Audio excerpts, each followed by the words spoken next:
What's up mga langga? Good morning po sa ating lahat. Kamusta kayo dyan mga langga? So maibuntag no? Ang ganda ng umaga mga langga. Maginaw pero maganda yung panahon. Sobrang ginaw dito sa bukid ngayon mga langga. Lalo na kapag tumungtong na yung oras ng mga alas 3 ng hapon hanggang sa gabi. Hanggang sa madaling araw talaga sobrang ginaw. So kung para kang naka aircon ng full volume, grabe talaga. So makailang beses tayong balik-balik sa CR every night kapag hindi tayo makatulog ng maayos dahil sa ginaw.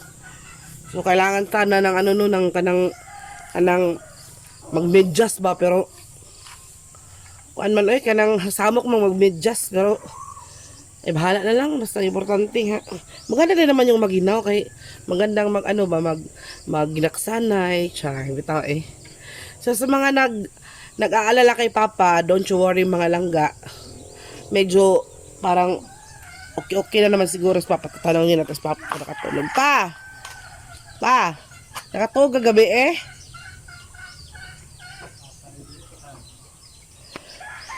So kagabi daw mga langga, hindi pa siya totally na makakatulog talaga, pero at least nakatulog na siya no. Pero paunti-unti na siguro yun mga langga, kay may binigay naman ang doktor na na gamot para makatulog. Sa mga nagsasabi naman po na baka gutom si Papa, hindi po yan mangyayari mga langga, dahil sinisiguro namin na manihapon sa taon before may matulog. Tapos si Papa, padalhan pa namin yan ng pagkain sa kabila para in case of gutumin siya, kasi meron naman siyang shilindon.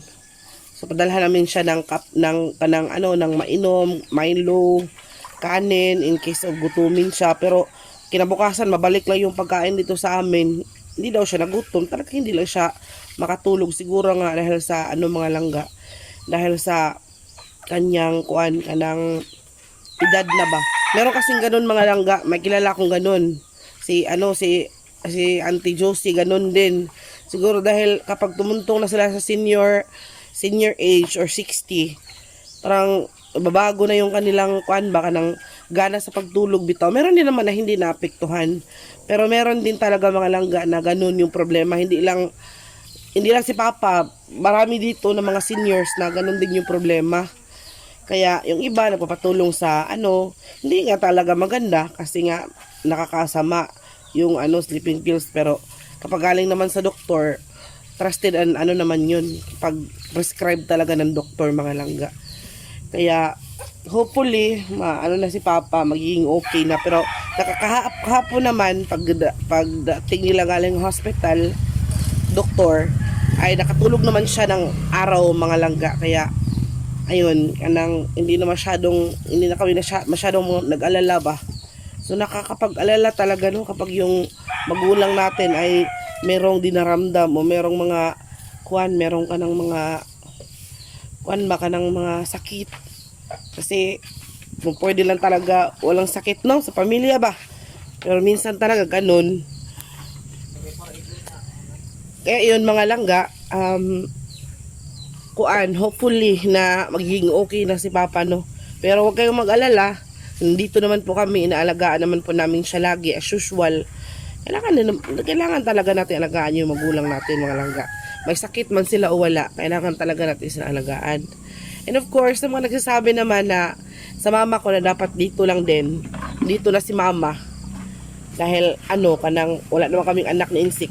Gusto ko sana talaga yun mga langga. Sino ba namang ayaw no, makasama yung magulang? Gusto ko talaga yun. Kaso lang si mama, noong unang mga panahon, si mama ay nagpipili talagang umuwi. Kasi alam nyo naman, kapag tumatanda na, naghahanap na sila ng mga sarili nilang, yung lugar na komportable. Komportable naman si mama dito, pero iba talaga yung kung saan siya, kung saan siya naanad, bitaw, kung saan siya hiyang, kung saan marami siyang friends, mga ganun, marami siyang kilala. Dito kasi sa amin, limited lang yung yung masuruyan. Kay kapag pumunta ka doon sa kabila, kailangan mo tumawid ng sapa. Tapos kapag pumunta ka naman doon sa kabila, magsuroy ka, kailangan mo pang umakyat. Parang mahirap ba? Kaya alam nyo naman si mama, masakit na yung tuhod niya. Kaya nahirapan talaga siya. Pero ngayon, mga langga, na sinasaktan na siya doon. Hindi na talaga ako papayag na umuwi si mama. Bahala talaga. Gusto ko dito lang kami. So, sa mga nag-worry naman, kung paano kayo mabuhay, wala naman kayong hanap buhay. So, kung wala po kaming hanap buhay mga langga, namatay na sana kaming insect dito, no? Kasi wala kaming hanap buhay. Meron po kaming hanap buhay. Itong pagpa-vlog po mga langga, ito yung hanap buhay ko. Kaya nga kahit anong content na lang, basta merong ma-content, ginagawa ko talaga. Tapos insect naman, namamasada po siya. So, nagsisikap po kami mga langga, hindi po kami kanang naghilata lang sa sa higaan. So, sa mga meron kasi nagko-comment na paano kayo mabuhay? Wala naman kayong hanap buhay. So, nakaka-insulto naman po yun. Hindi naman po yun totoo. Ito pong pag-vlog, hindi po ito madali mga langga. Hindi po madaling humarap sa camera na minsan binabash ka, todo-todo, pinasinasaktan ka pa sa mga sinasabi. Hindi po yan madali, pero talagang nagtitake po ako ng risk kami ni Instinct para lang po talagang makapag-update sa inyo. At the same time, hanap buhay din ito mga langga. Sa Instinct din, meron din naman po kaming itong aming motor, kahit hindi po ito, kahit minsan kakarag-karag na to, pero nagagamit naman po namin mga langga na bilang hanap buhay. Kaya si mama din naman po ay hindi naman po masyadong malaki yung yung kaon. Ilan na ba yung kain ng matanda, no? Tapos yung pamangkin ko, kasama niya yung pamangkin ko na na pipe, yung bunsong kapatid nila ni Angelo. Kasi kapag iwan doon mga langga, wala na kasi yung kapatid ko, yung mama nila namatay na. Kaya si mama talaga yung nag-aruga. Lagi siyang sumasama kay mama dahil takot si mama na baka mapariwara ba o baka kanang abusuhin doon. Kasi nga yung papa kahit saan lang matutulog, tapos iwan niya yung anak niya na babae pa naman yun, tapos parang late growth bitaw mga langga, kulang bitaw sa parang late ba yung paglaki niya, kasi parang hindi pa siya marunong magsalita halos. Kaya ayun, dadalhin talaga ni mama. Kaya okay lang yun mga langga. Ang importante, no, kumakain naman yun ng mais sila. Kaya walang problema mga langga. Igagapang natin yan, magulang natin yan. Responsibilidad natin na pagdating ng kanilang katandaan, alalayan natin. Kasi hindi naman pwede na nung tayo yung mga bata pa, inalalayan nila tayo. Tapos ngayon, nang kaya na natin, hindi natin sila alalayan. So, hindi ako katulad ng mga ibang kapatid ko na parang walang pakialam sa mama namin. Yung mga walang kwentang apo na nananakit. Mga ganong mga walang kwentang tao. Galit na galit talaga ako dun. Kaya ang wish ko na lang, hindi naman tayo hindi naman pwede mag-wish tayo ng kasama ng ating kapwa, pero masasabi ko lang talaga, sana makarma. Kasi matanda na yung sinaktan, tapos bata pa siya, babae pa naman, tapos si mama pa naman yung nagpalaki sa kanya nung bata pa siya. Napaka ungrateful talaga na tao. Kaya nakakagigil. Yung ibang apo nga ni mama na hindi lumaki kay mama, sobrang mahal nga siya. Siya yung lumaki kay mama, siya yung nasa puder ni mama mula bata pa hanggang sa may sarili na siyang pag-iisip. Tapos siya pa yung may ganang manakit ng matanda. Na lang si mama, halos mag-80 years old na siya. So 2 taon na lang 80 years old na, kasi 78 si mama. Tapos hindi na masyadong makakita, hindi na masyadong makalakad ng maayos, tapos sinasaktan pa, di ba?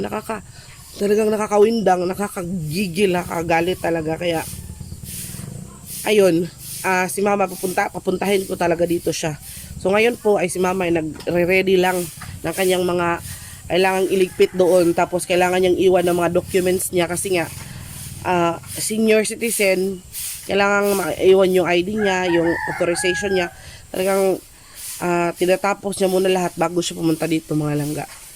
Kaya abang na lang po talaga kayo sa sa mga ibang update, no. So for today's video mga langga, since nandito na naman din tayo, alam ko meron sa inyo ang nagwo-worry sa aming mga pananim dahil nga dinaanan kami ng bagyo. Kaya ngayon ipapakita namin sa inyo ang update ng aming mga pananim, kasi itong aming mga pananim mga langga ay pagdating ng panahon ay mapahimuslan, yun ba? Or magagamit talaga natin ito. Kaya let's go mga langga, nandito kami sa labas. since maganda ang panahon, nagtingin-tingin po kami dito sa aming mga pananim na sa awa ng Diyos ay hindi naman talaga niya pinatay, no? Hindi naman niya pinayagan na mamatay yung mga pananim natin. Kaya let's go, puntahan natin at i-update ko kayo sa sitwasyon mga langga. Tingnan natin, no? Kasi ando na si insect, magdidilig kasi siya ngayon, kaya i-video natin mga langga. Let's go! So ayan na si insect mga langga. Nag-insert, magikan na lib. So, ayan na, nagdala na siya ng tubig mga langga, isang timba. Kasi plano namin na ano kami ng hose para hindi na mag-alsa-alsa ba. So, ito na ating mga pananim mga langga, oh. Laki na. Medyo malaki-laki na, gumagapang na siya papunta sa ibabaw mga langga. Yung aming ampalaya ito mga langga, pero feeling na ko, insect mo magdaot. Dili man gud. Niwang ba, niwang? Di man gud. Niwang. Inana lagi siya.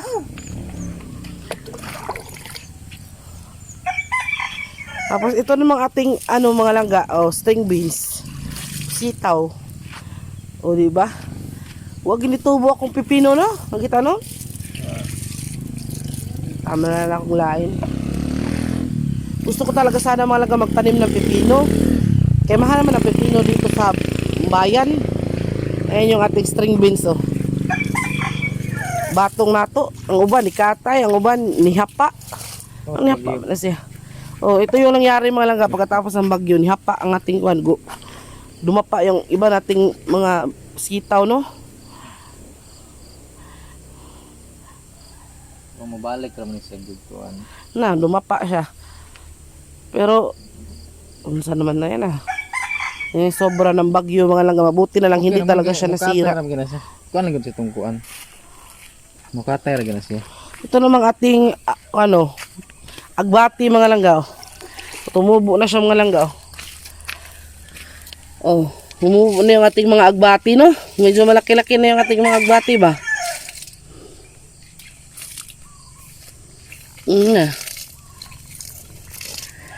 So hopefully tutubo ito mga langga, tataba, dadami yung dahon, makautal tani, no? Ayan, di ba? Medyo may mga malaki na, oh. Si insect yung nagtanim nito mga langga. Yung stem nito, ito yung stem nung giuta na mo ba? Tapos tinanim ni insect yung mga branches. Kaya yun, medyo tumubo na siya. Dito naman sa part na to, mga kamatis yan mga langga. Ayan, oh. Yung mga nasa batya, mga kamatis yan mga langga. Tapos doon naman sa banda, string beans, o mga dahon ng sibuyas. Murag tambakanan na siya kuan, brad, no? Kalang sili ay kalimpya kay ato ra ba na ibalhin.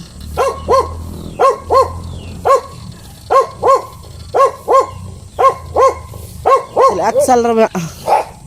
Tapos dito mga langga, nilagyan namin yan ng hollow blocks kasi tatambakan namin yan ng lupa. Diyan namin ililipat yung mga ibang mga kamatis. Yung mga kamatis, oh. Nag-abot yung kamatis ug luya. Luya naman. Okay, dapat na ito nang ibalhin, oh. Tagas na tayo.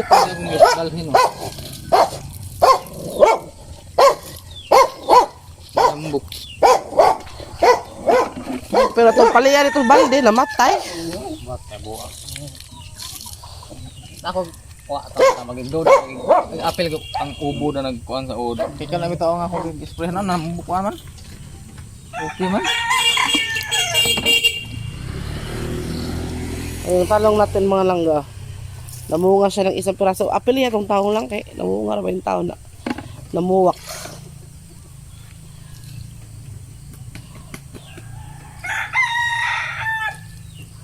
Ngita kami ko sa sili. Marami kaming mga dapat ilipat mga langga, oh, ng mga tamatis. May mga malalaki na. So, marami na talaga tayong mahihintay, no? Yan, oh, luya yan mga langga, luya. Luya, tamatis. Tapos yun namang nasa, ayan, Yung nasa kaang na yan, mga langga, sili yan. Ako yung nagtanim yan, mga langga. Ililipat natin yan dito. Kailangan na talaga natin ng space. Dito natin ililipat, tatabakan natin yan ng lupa, mga langga. Para dyan ilipat yung ibang mga mga tanim natin, no? Pero hindi natin ito ng kuan, kanang talong, kay sayang naman.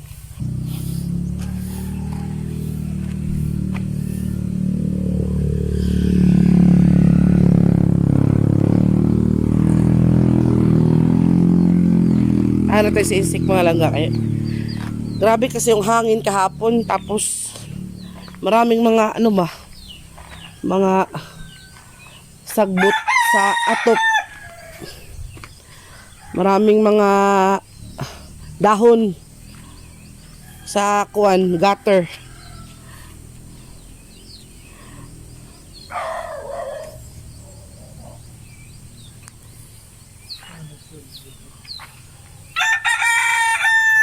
Ang ganda ng panahon, mga langga, oh. Di ba? Ang ganda, yung clouds ba? Napakaganda. Senyales na maganda yung panahon. Di ba, mga langga, no?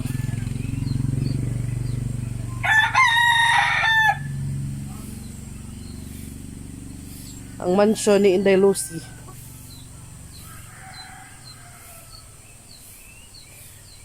Pitsa 14 sa kalendaryo. Ito naman, mga langga, yung na yan, parang umbrella na yan. Since wala nga kaming signal dito sa SIM card, no? Tapos walang signal din dito yung TV. Kailangan yan, satellite. Yan yung dahilan na makapanood tayo ng mga salida sa TV. Pero kailangan mo magpa-load. So kapag wala kang load, hindi ka pa rin makapanood. Yan yung gamit niyan, mga langga. Maka magtaka kayo kung bakit may payong dyan. Pero alam ko naman na yung iba alam na yan. Dahil meron din namang ganyan. Maraming ganyan dito. Halos mga bahay dito na may TV, mga langga, meron talagang ganyan. Dahil nga dyan lang tayo nakapanood ng ng Batang Quiapo, yung mga series sa TV ba. Maraming dumadaan dito, mga langga, mga estudyante. Pag ganitong may klase, marami talagang dumadaan dito.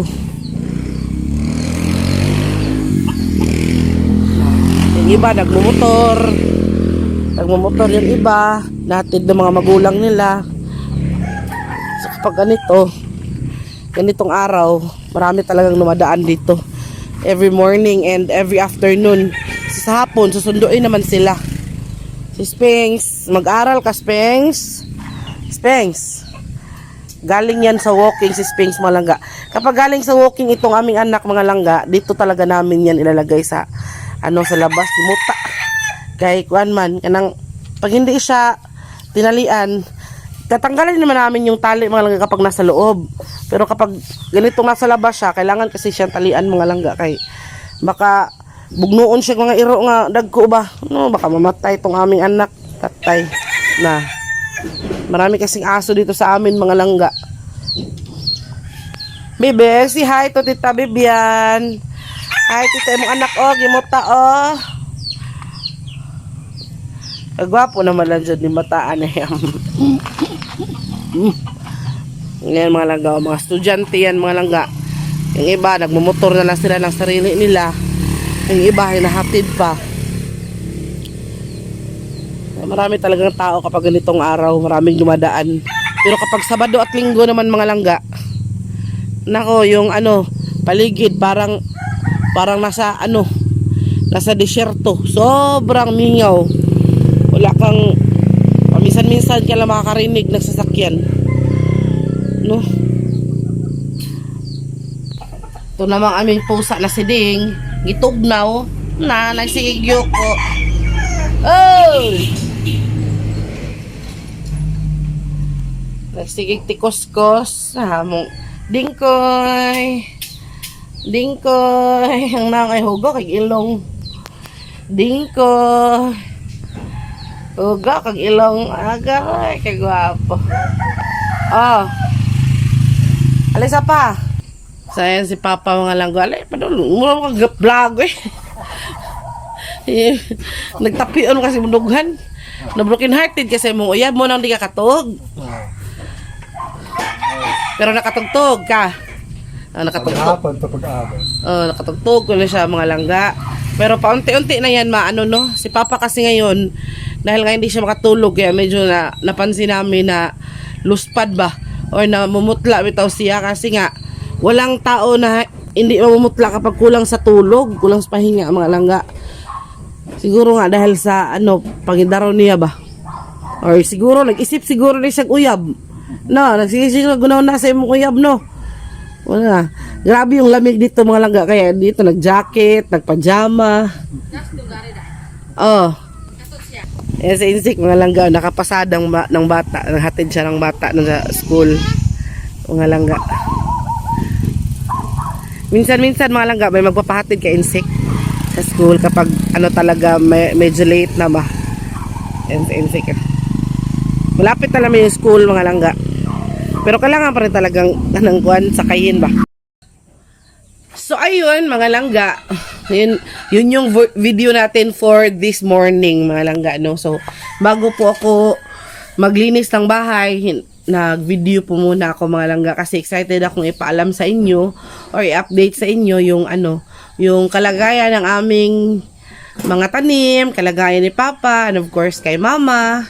So sa mga sa mga pangyayari na sa buhay namin dito sa Bukid mga langga. Gaya na sabi ko, ang buhay namin ni Insik is like an open book. So sa mga hindi nakakaintindi, sa mga masama yung mga sinasabi, bahala na kayo sa buhay nyo.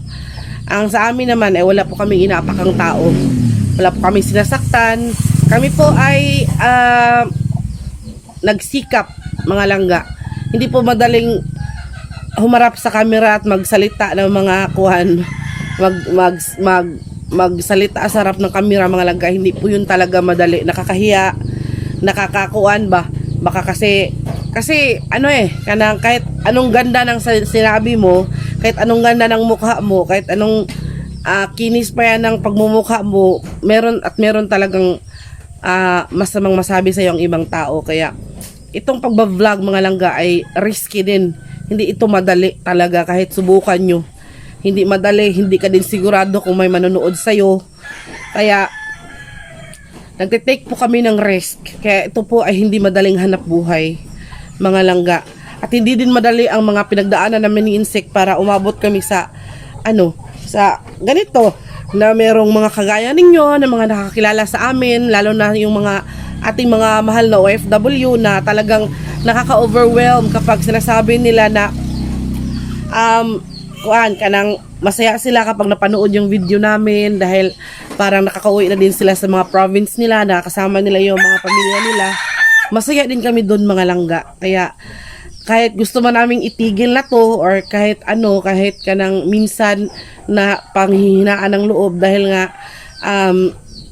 sa dami-dami ng videos minsan lang kami makasahod pero hindi po kami tumigil mga langga. Hindi po kami kahit minsan pinanghinaan tayo ng loob pero hindi talaga namin ito tinigil dahil nga minsan nakakatulong din ito sa mga kapwa natin, lalo na sa ating mga heroes dyan, mga OFWs na nasa ibang bansa, mga balikbayan na nasa yung mga matagal na dyan yung mga nag for good na sa ibang bansa, yung mga Pilipino na nasa ibang bansa na tapos na-miss nilang lugar na ganito sa bukid mga langga. Kaya kahit gaano man kahirap yung mga pinagdaanan, kahit gaano man kasakit yung mga pinagsasabi ng iba, pero hindi talaga kami tumigil no, dahil alam namin na sa ganitong paraan makakatulong kami sa inyo mga langga, makakagaan kami ng loob. Yung iba nga daw may nag-message sa amin or may nag-comment na wala daw siyang ganang kumain, pero kapag kumain po kami sumasabay siya sa amin, nagkaroon siya ng gana. Yung mga ganon bitaw, mga simpleng mensahe lang na ganon, nakakataba man ng puso mga langga.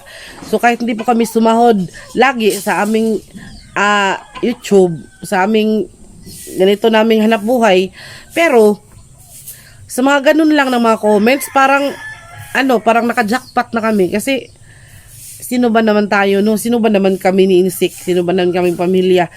Mga simpleng tao lang nakatira dito sa bukid pero may nanonood, pinapanood at talagang sinusuportahan, sinusubaybayan ng iba. So sa inyo po, maraming salamat po talaga dahil hindi po kami umabot sa ganito na may mga nakakilala sa amin. Hindi man madami, pero at least meron din kahit papaano. Lalo na dyan sa ibang bansa or sa saan mang sulok ng mundo sa Pilipinas.